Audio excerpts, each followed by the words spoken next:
viewers from US, Oo from nga Australia, even New Zealand, na talagang baliktad ang oras. Kumbaga parang gabi na sa kanila o Umaga sobrang sa aga. atin. At nanonood pa rin sila, sumusubaybay ng M6 Filipino Broadcast pa para mas connected sa kanilang heritage. No? So shout out sa lahat Fight for the ng mga nasa ultimate ibang bansa anthem. ngayon. Hilda. At ayan na, the ultimate outdoorsman. Ito Oh, yung sige. kahit dalin mo sa ibang bansa ay makunat pa rin. Totoo. Ang tawag ko kay Hilda ay the Amazona girly.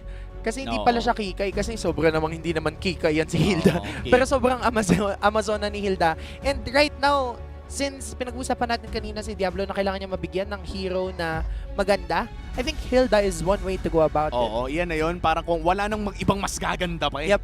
Parang sa XP lane tsaka sa Raw, may isang hero na nasa ibang liga ngayon. Alam mo kung may tier list lang ako, kung gagawa lang ako ng tier list Favorite sa XP lane, heroes. may sariling liga si Hilda. Ganun kalakas yung X. Hindi mo pwedeng itabi kay Khalid at kay Kairos at sasabihin mo parehas lang sila. Oo. Dahil may ibang liga talaga ang Hilda ngayon.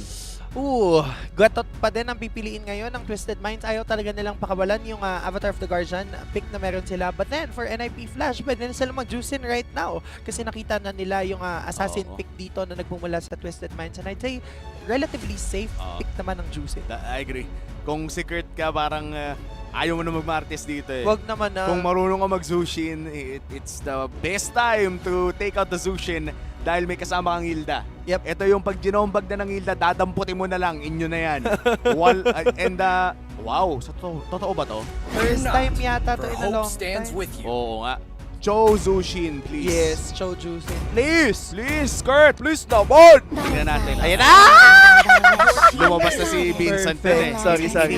Hiningi na ni Vincent. Siyempre, hindi na ipagkakait sa'yo ni Kurt. Yes, maraming salamat, Siya na lang Kurt. pala yung TZ na titira ngayon. Oo nga eh. Sino ba yung mga si Flap? Si Flap TZ. Carl. Carl TZ. Si Trimar TZ. Wala naman. Hindi Wala na mababot. siya. Sino pa ba? Si Yuk TZ. Nasa MDL. MDL. Oh, sino pa ba mga TZ sa Pilipinas? Yun lang ata eh. Meron pa. Kyle TZ. Si Kyle TZ. Oh, Okay. tapos meron pang Ang mga kapatid yan ni Carl eh. Si Carl yung nagpasimula niya sila tsaka sila Flap. Your team si Carl at is Flap. Yan parang new TZ brothers, di ba? Tapos may angkan din ng Cutie. Oo. Tsaka- sila Benny. Tsaka yung mga angkan ng Nu. Pero hindi na natin si Chuck Nu na lang ata yung natitira. Sino mo yung mga ibang no? Yung alam mo na, may mga ibang mga Nu talaga na nandyan. Oo. Madami yan sa RG. Hanapin nyo lang. Madami. No, Tingnan hanapin nyo nyo na lang. It is up to us to decide. Ganon. Jungle Bands for Twisted Minds, I think now, ay maganda. Haya, Ling, yung mga ganon. Kasi sure naman na post 4, Oo. post 5, XP, yung first 3 That's picks. true. Very honest yung draft ng NIP Flash, Oo pero nga. very powerful as Yep. well. Ito yung tipo na kahit alam mo kung nasaan to pupunta, medyo wala ka pa rin magagawa sa gusto nilang gawin. Dahil napakalakas talaga nila. So if you take away the Granger, you're limiting it to Beatrix, the Layla, and everything else. I guess this is a good approach for Coach Lyric. If your Coach Lyric, pakiramdam ko maganda na i-force out yung Layla dito. Yep. Dahil parehas lang yung condition na pumatay ng isang Zushin sa Layla. Both of them have really long range pero very mobile. Kumbaga pagka kumabit yung Shadow o kumabit yung Fanny, may Fanny ba ba? Wala na. Bukas ba? Hindi. Kumabit yung any assassin user Kayang here ay patayin kayang patayin. Though sure naman na yung Suyo dito, team may is backline better. access na sila sa most Yep. of eh. Oo. Magiging madali na at least for them no na dumiretso towards that backline. Ang magiging worry ko lang dito ay for the side of Twisted Minds, wala pa silang mga post 4 heroes na kayang makipag balagbagan against the Zushin. Zushin. So, Vexana, Aurora, but I think Valentina, yun na lang yung mga natitira. Pero isa doon ay tingin ko ibaban pa ng NIP Flash. Ngayon, dahil merong Hilda as well as Cho, mapapapurify sila, pero madali silang mabibigyan ng Jusin or ng Assassin if ever. That's true. At Zushin plus Cho, sabihin natin Romdon Cho na to, grabing wave clear niyan. Yeah. Level 1, I don't think may mga kahit Your team walang makakapalag. is banished. Wala. If I'm being honest, Cho plus the Zushin sa level 1 clear, yung labanan lang talaga ng clear, lugi yan. Kumbaga walang kayang lumaban. I do think Vexana Khalid yung kayang lumaban, but then again, the Khalid is banned. At kung Vexana lang mag-isa, dapat may malupit din na mag-wave clear sa kabila na post 5. Granted na hindi pa natin sure kung post 5 Gatot Kacha nga ito, mauuna pa rin yung Napipili. mid-prio ng NIP Flash. At bakit nga ba natin ito pinag-uusapan, no? Kasi baka nasasabi nila, ano ngayon, kung maklear yung level 1, doon kasi yung simula eh. Kumbaga parang Mabilisan. sa Where there is racing, light, kapag ka naunang there are also umariba yung kalaban mo, lugi ka, di ba? Oo. Yun lang yun. Ano talaga yun? Parang sprint kasi yung first 1 minute, first 2 minutes ng laban. I'd say doon nagsa-start na may possibility makuha na ng jungle camp yung kalaban, ganun. Oo. So sobrang Mauna sa crucial. lito, Sobrang crucial nung pabilisan sa mid lane. o kaya maprizan. Yun Oo, yung pinaka-worst. Lalo na, kasi Juicing to. So, Oo. definitely malakas yung capability ng mga freeze. Vexana, para lang masabayan yung Jushin, I think good pick. Oo. Or Aurora. Tingnan natin. No? Sisi. Kagura ba yun? Your team is Oo nga, ba't ganun yung boses niya? Akala ko rin, nagulat din ako eh. Pero I guess the Kagura could have been okay as well kung sakali. Pang ano lang, pang threaten lang sa Zushin. Yeah. Kasi I feel like out of all the mages, para sa akin in a 1v1 setup, Kagura talaga yung may ano eh, may threat na pumatay ng Zushin na mag-isa. Oo. That's mainly because medyo kaya mong kumawala sa mga buhat, kaya mong i-burst. Pero then Assassin again, vibes din. yun lang yung kaya mong gawin kung ikukumpara mo against sa Zushin. Kasi the moment na ma-exhaust mo yung mga skills mo, Yun yun na yung yun. overturn. Wala na. Wala na. Kit ka muna dun sa gilid. Yung gold laner ng kalaban, buhay pa din. So now, a Ling or Ling Nolan, and then gold lane, Bea, or actually, okay lang It din is naman in yata despair mag-lane. that I see Time the to drop the forest speed of the flash. Your So, team ipan- is picking. Wow, that's a lot of magic damage. In fact, that is majority magic damage. Hilda lang yung ano. Hilda lang ang physical damage, pati na rin ang Cho. Granted, this Cho will go tank. Ibig sabihin ito ay Wala siya Hilda. mawa. Hilda lang talaga ang physical damage nila. So, ibig sabihin, yung Gatot Kacha, no, mag-enjoy to. The moment na Radiant. makuha niya, mag-radiant armor lang yan, Athenas. And sobrang wala nang damage Oo. yung side ng NIP Flash. Kaya nakikita din natin yung mga gatot nag-Oracle, and kung babalikan natin, meron recent adjustment sa Oracle. Meron na siyang Oo. physical defense and may magic defense. Plus So, 15 on both. yep, good thing yun for Gatot na naka-revitalize. I think mapupunta naman to in the XP. Pwede pang mag-tick ngayon. Oo. Or pwede din sila mag-CC. High.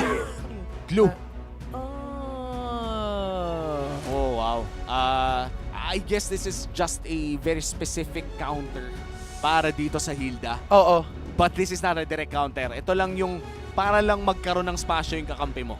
Kumbaga, hihilain mo lang siya palabas. And at least yung glue walang pang burst down. Walang Farah, walang Vexana. And even the Nathan, kakailangan na niya ng mga ilang minuto bago maging able na mag-burst down. And again, dito ulit papasok. The moment na makapag-Radiant Armor Oracle yung glue, paano pa siya mababurst down nung That's side ng NIP Flash? Kasi hindi naman makakapag-dish out ng sobrang laking damage output yung Hilda against Oo. a glue. That's true. At dito na natin makikita no, kung paano nga ba papaganahin ng NIP Flash itong magic damage setting lineup nila against Twisted Minds dahil dehato na sila ng isa. Isang panalo na lang ang kailangan ng Twisted Minds para ma-secure ang sunod na phase ng torneo para sa kanila. And this is yet to be the best run of Mena so far. Welcome to game number 2. Once again, it's Twisted Minds kontra NIP Flash. Tapatan na muli ng dalawang junglers natin. Menuda at Ari. Ito na nga ang ating mga junglers na nakikita natin ngayon sa ating mapa. But then again, in terms of being able to clear, dito na nga po pasok na mas mabilis talaga for NIP Flash at this point in time. Now, sila ang unang makakapwesto sa pagpasok natin sa Little Wonder. Oh, ayan na nga yung sinasabi natin kanina, no. Wala talagang mas bibilis pa. Hindi pa lumalabas yung Lito, nililish na. And dahil din ito sa mga changes na nanggagaling sa, actually kinuha lang nila, no. Wala yung Joy doon. So para masabayan, ang ganda ng strategy because that's free gold. If I'm being honest, Yeah. that's free gold and free vision. XP din. So, in terms of being able to turn to level 4, mauna si Curtizy as well as itong si Diablo, assuming na perfect yung kanilang maging laning phase. Walang mamatay, makuha na lahat ng mga minion waves. But then at least for 7 Oda, nag-level 4 na din siya as well as Hades. But now, talking about kung ano nga ba yung emblems na meron tayo, same naman, parang very standard for both of these teams. Standard lang talaga. Ito na yung Tingnan mo. freeze. Ito na yung freeze lane na sinasabi natin kanina.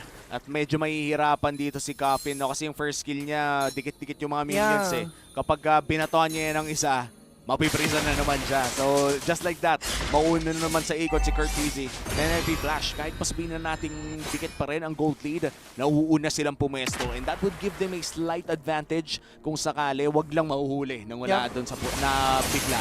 Oo. Grabe din the strength coming from the early game of NIP Flash. Although, in terms of late game, I think well-rounded and holistic din naman yung kits na meron sila. Diablo, mamataan na nga dito. Si 7 Oda, susubukan ng i-zone out. I think that will be more than enough. Pero siya yata ang babagsak. Makakapitan pa siya doon ng glue. But then Hades, focus ang sa goal. Oh, the turtle trade for the kill na gusto naman siguro ng both teams dito dahil si 7 Oda yung nakakuha. Kung iba ang nakakuha ng kill na yun, siguro nalugi pa ang Twisted Minds. Pero dahil kay 7 Oda napunta yung first blood gold, napakalaking bagay niyan. That's a ensured Fury Hammer for the Suyu. Na napakalaking bagay po. Fury Hammer yung power spike niya ng early game. Oo. And alam naman natin, snowball dependent din halos ng isang Suyu. So the moment na makapag-snowball siya, definitely magiging mahirap na pigilan siya for NIP Flash. Nandito na yung mga lantern na coming from Curtiz. Mapapakas na siya ng Crimson Beacon just so that safe siya. Ito na yung sinasabi nating Flicker Premium. Flicker Premium.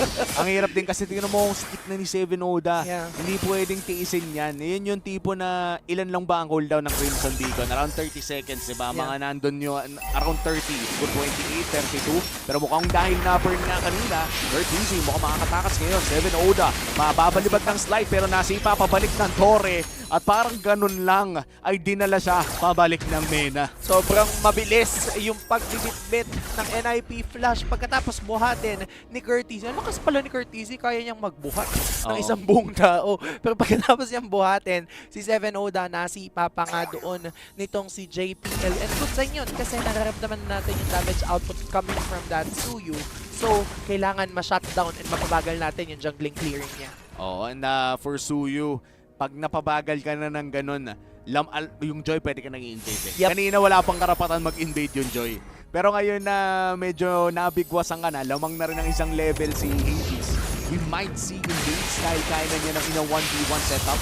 Granted, kailangan tumama yung Rhythm of Joy dahil hindi sapat yung damage ng electrifying beats lamang para patayin si 7 Oda. Oo, talagang kailangan nilang patamaan yung skill shots sa meron sila. Ito yata, speaking of invade, hindi yata itutuloy ni Hades pero kanina nag-vision siya ng very slight.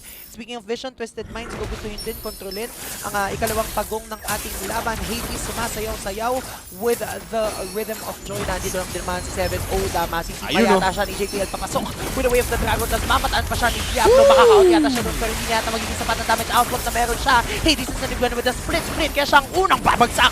Nandito lang din ba Square Protection, nagmumalaki sa susubukan niyang mag-come into backup for Twisted Minds and JPL as well as Hades. Babagsak pa kayo. Nabaligtad pa ng Twisted Minds. Nahuli na yung 7 Oda pero nakatakas with 100 HP. Curtiz naghahanap pa rin ng milagro pero parang ganun lang ay nakabalik din si 7 Oda. Retry secured. That will be the turtle. Secured by Twisted Minds. Ganong kalupit yung Suyu. Double dash palayo. Ang dami nang nabato sa kanya. Buhay pa rin. Oo.